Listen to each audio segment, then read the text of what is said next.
ஒரு உச்ச நீதிமன்றம் சொல்லுது நீங்க பதவியில் தொடர வேண்டுமா தொடரக்கூடாது என்று பதில் சொல்லுங்கிறாங்க.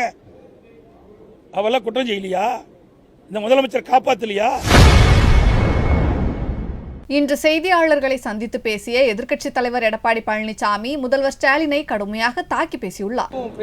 முதலமைச்சர் குறிப்பிட்ட 2 நாட்கள் பேசியிருந்தாரு. ஆமா, அதனாலதான் நேத்து காய்ச்சி வந்து படுத்துட்டாரு நினைக்கிற ஒருத்தர். தவறு செஞ்சவங்க ஆளுங்கட்சியாவே இருந்தாலும் அவங்க மேல நாங்க நடவடிக்கை எடுக்கிறோம் அப்படின்ற ஒரு விஷயத்தை வந்து அவையில நீதிமன்றமே சொல்லியிருக்குது இல்ல, பதவியில் தொடர வேண்டுமா வேண்டாமான்னு இந்த முதலமைச்சருக்கு தெரியுதா இல்லையா? ஒரு உச்ச நீதிமன்றமே கொட்டு வச்சிருக்குது. நாடே தலைகுனிந்து இருக்குது. இவர்களால் தமிழ்நாடே தலைகுனிந்து இருக்கின்றது. நான் டெல்லி போகும்போது சில பேர் கேட்கும்போது எனக்கு வெக்கமா இருக்குது. ஒரு உச்ச நீதிமன்றம் சொல்லுது நீங்க பதவியில் தொடர வேண்டுமா தொடரக்கூடாது என்று பதில் சொல்லுங்கிறாங்க. அவெல்லாம் குற்றம் செய்யலையா? இந்த முதலமைச்சர் காப்பாத்தலையா? சிறையிலிருந்து வெளிவரும்போது தியாகத்தை பட்டத்தை சூட்டுறார்.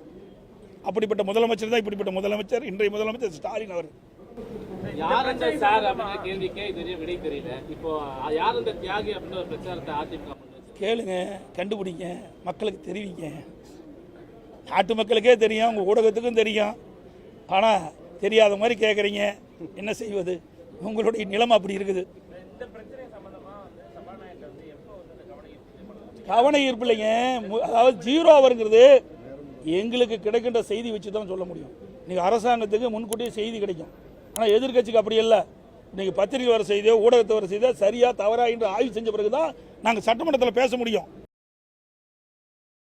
செய்திகளை உள்ளது உள்ளபடி தெரிந்து கொள்ள ரெஃப்ளெக்ட் நியூஸை சப்ஸ்கிரைப் பண்ணுங்க.